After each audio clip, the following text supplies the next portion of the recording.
Hello दोस्तों, this is Prem Sudani coming up with the next round of our new simplified. और आज के new simplified में हम बात करने वाले हैं रेड डेटा बुक, जो कि IUCN पब्लिश करती है। उसमें अभी नई स्टडी में बताया गया है कि शार्क्स जो हैं बहुत तेजी से डिक्लाइन हो रहे हैं। शार्क्स जो आप मछली होती है वो बहुत तेजी से डिक्लाइन हो रही है। तो हम इस वीडियो में बात करेंगे एक एक करके। ये तो न्यूज़ थी। इसके बाद हम बात करेंगे कि IUCN क्या कहती है, जो IUCN है कब एस्टैब्लिश हुई, और IUCN क्या करता है exactly in the name of conservation of the nature और द स्पीसीज जिनका हमें कंजर्वेशन करना है, राइट। इसके बाद हम देखेंगे रेड डेटा बुक जो है उसमें क्या क्या पब्लिश करती है IUCN। देन हम देखेंगे कि क्राइटेरिया क्या होते हैं, क्रिटिकली एंडेंजर्ड, ये सब आपने सुना होगा। तो क्या होता है क्राइटेरिया, कोई स्पीसी क्रिटिकली एंडेंजर्ड है तो उसको क्या क्राइटेरिया हो गया, तो वो सब हम एक एक करके इसमें बात करेंगे। सबसे पहले हम बात करते हैं क्वेश्चन से। The question is related to the IUCN only. आपको बताना है correct statement. The first statement says the members of IUCNs are the governments only, यानी कि किसी भी देश की गवर्नमेंट जो है वही इसका मेंबर हो सकती है। That is the statement 1। Second is to convince IUCN world conservation congress every year. हर साल ये कंजर्वेशन कांग्रेस होती है, ये आपको बताना है। थर्ड है nature 2030, that is the programme launched by the IUCN। ठीक है, तो ये आपको बताना है इनमें से कौन सा सही है। कमेंट सेक्शन में बताइए क्या होगा इसका आंसर। वीडियो के एंड में मैं आपको बताने वाला हूं इसका आंसर क्या होगा। ओके, तो चलिए स्टार्ट करते हैं। सबसे पहले बात करें कि IUCN है क्या। तो international union for conservation of nature जो है 1948 में IUPN के नाम से लॉन्च होती है, ठीक है, या बनती है। तो IUPN तब इसका फुल फॉर्म था international union for protection of nature, अभी है कंजर्वेशन ऑफ नेचर, राइट। तो ये बनती है फेंटाब्लू, दैट इज इन फ्रांस। इसके बाद 56 में इसका नाम हो जाता है IUCN, और अभी ये ग्लैंड में सिचुएटेड है, दैट इज इन स्विट्जरलैंड। ठीक है, तो ये तो है IUCN बनी कब। अब बात करें IUCN करती क्या है। तो IUCN जो है वो साइंटिफिक रिसर्च, ठीक है, फील्ड प्रोजेक्ट्स या फिर जो भी स्टडीज हैं ग्लोबली वो सब करती है। इसके साथ साथ सस्टेनेबल डेवलपमेंट हो, नेचर को कंजर्व करना हो, इन सब के लिए सारी NGOs, सिविल सोसाइटी, इंडिविजुअल्स, कोई भी ऑर्गेनाइजेशंस हो एंड गवर्नमेंट, सभी को एक साथ कोलैबोरेट करती है और अपने अपने जो डिफरेंट प्रोजेक्ट्स हैं उस पर काम करती है, रिसर्च करती है। अभी रेड बुक जो मैंने आपको बताया, रेड डेटा बुक, उसका भी डेटा पब्लिश करती है। तो ये सारा इसका काम है। तो ध्यान रखना, सिर्फ गवर्नमेंट नहीं है, NGO भी है और भी कम्युनिटीज बहुत सारी इसमें हो सकती हैं, सिविल सोसाइटी सब है। ठीक है, इसके साथ मैंने आपको बताया रेड बुक डेटा जो है ये पब्लिश करते हैं, and that is a very very important book as far as you know conservation of the species is concern, क्योंकि इसमें आपको पता चलेगा कौन कौन सी स्पीसीज जो है वो खतरे में है, राइट। तो चलिए इसी पे चलते हैं, रेड डेटा बुक पे। तो रेड डेटा बुक में क्या होता है एग्जैक्टली, वहां पे दो तरह के पेजेस होते हैं, एक पिंक पेजेस होते हैं, एक ग्रीन पेजेस होते हैं।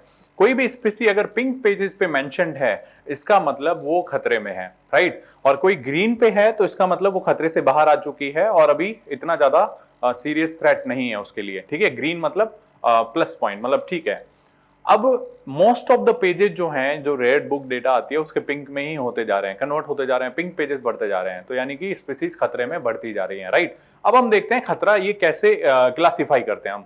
तो देखिए, सबसे पहले आप देखते हैं कि किसी का डेटा अपने पास नहीं है, इवेल्युएट ही नहीं किया, किसी का डेटा नहीं है, तो उनको तो कंसीडर करना ही नहीं है। अब हम चलते हैं सबसे पहले जो सबसे खतरे की डायरेक्शन में चले, तो सबसे ऊपर है एक्सटिंक्ट, मतलब पूरी तरह से उसका कोई भी इंडिविजुअल नहीं बचा है, आप कुछ नहीं बचा पाए, वो पूरी तरह से खत्म हो गई। ठीक है, एक्सटिंक्ट।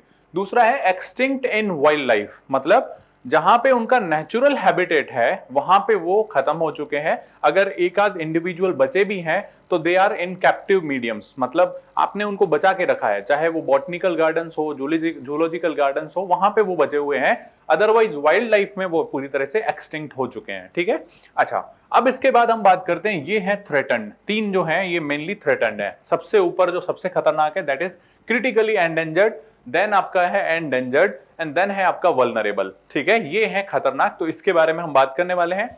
इसके बाद यहां पे आप देखेंगे सबसे नीचे लीस्ट कंसर्न। लीस्ट कंसर्न मतलब इनके बारे में ज्यादा चिंता नहीं करनी है, तो ये ठीक है, लीस्ट कंसर्न, इनके बारे में चिंता नहीं है। लेकिन इसके बाद अगर लीस्ट कंसर्न के बाद ऊपर आ गए एक स्टेज खतरे की तरफ, तो दैट इज नियर थ्रेटन्ड। अभी थ्रेटन्ड नहीं है, लेकिन कभी भी ये इन तीनों में जा सकते हैं, जो थ्रेटन्ड स्पीसीज हैं उनमें आ सकते हैं। तो मेनली हमें ध्यान रखना है ये तीन कैटेगरीज। अभी ये वाला लीस्ट कंसर्न, चिंता नहीं करनी। नियर थ्रेटेंड यानी हाँ अब आप इसको सोच सकते हो कि ये कभी भी इसमें आ सकता है। Then vulnerable, endangered and critically endangered. तो हम इनको समझते हैं सबसे पहले, क्रिटिकली एंडेंजर्ड क्या होता है, वल्नरेबल क्या होता है, एंडेंजर्ड क्या होता है। तो आपको देखना है, सबसे पहले बात करते हैं क्रिटिकली एंडेंजर्ड की। क्रिटिकली एंडेंजर्ड में क्या होगा कि जो स्पीसी है उसकी 10 साल की अगर बात करें पिछले, तो 90% से ज्यादा पॉपुलेशन वाइप आउट हो चुकी हो, यानी कि 90% उनके इंडिविजुअल खत्म हो चुके हो। तो आपको ध्यान रखना है 90% ऑब्लिक 10 ईयर, ठीक है, 10 ईयर है ये, एंड 90% से ज्यादा पॉपुलेशन इनकी खत्म हो चुकी है। या फिर यूं कहें कि कितने उनके इंडिविजुअल बचे हैं, तो 50 ही मात्र इंडिविजुअल बचे हों, यानी 50 इनका टोटल नंबर हो, तो दैट इज क्रिटिकली एंडेंजर्ड में आ जाएगा, ठीक है। और इसके साथ ही अगला एक्सपेक्टेशन, अगर फ्यूचर की बात करें तो फ्यूचर में बताया जा रहा है ये 50 भी 50% कम हो जाएंगे अगले 10 साल में, यानी कि 25 ही बचने वाले हैं। So that is the criteria of critically endangered, ठीक है।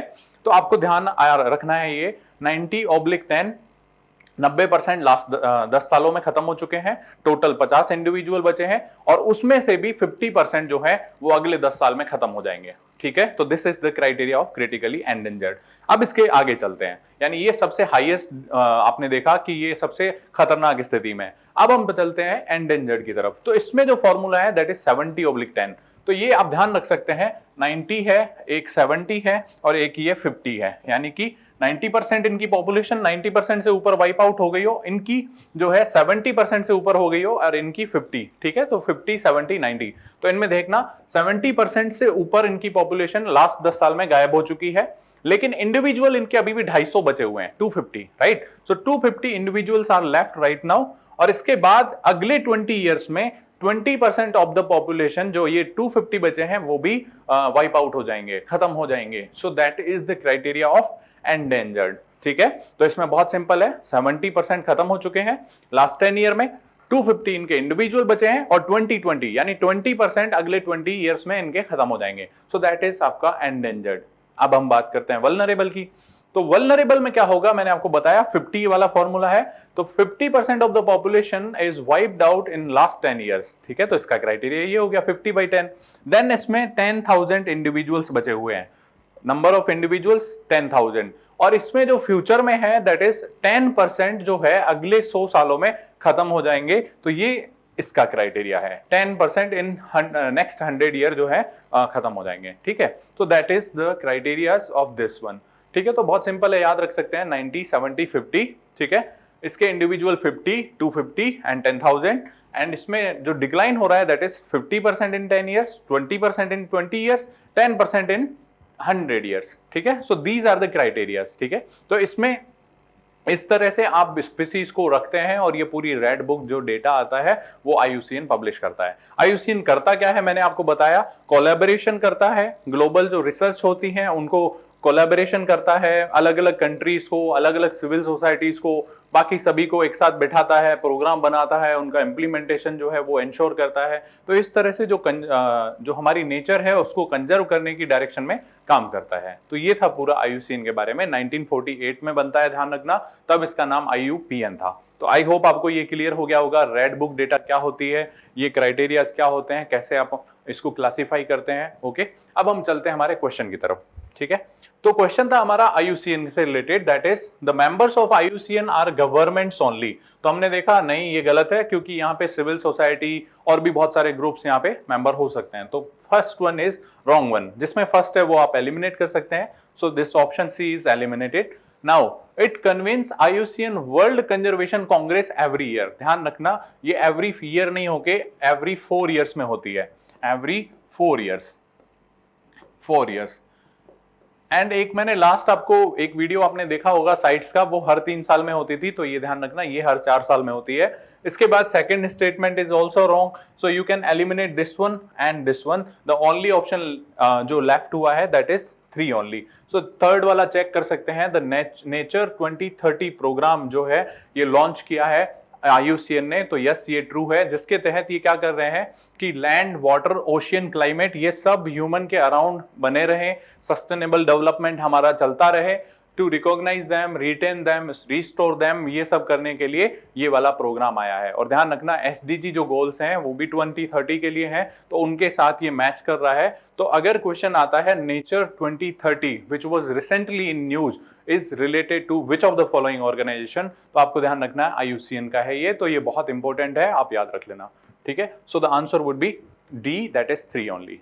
आई होप आपको ये वीडियो समझ में आया होगा। अगर ऐसा है तो इस वीडियो को शेयर एंड लाइक जरूर करें, और इन सभी प्लेटफॉर्म पे हम आपके लिए मौजूद हैं, हमें वहां जाके आप ज्वाइन कर सकते हैं। Thank you very much for watching this video. Current Affairs by Forum IAS is an all-in-one program that covers the dynamic aspect of the syllabus from both prelims and mains perspective. Last year, we have helped more than 100 students crack IAS with our current affairs classes.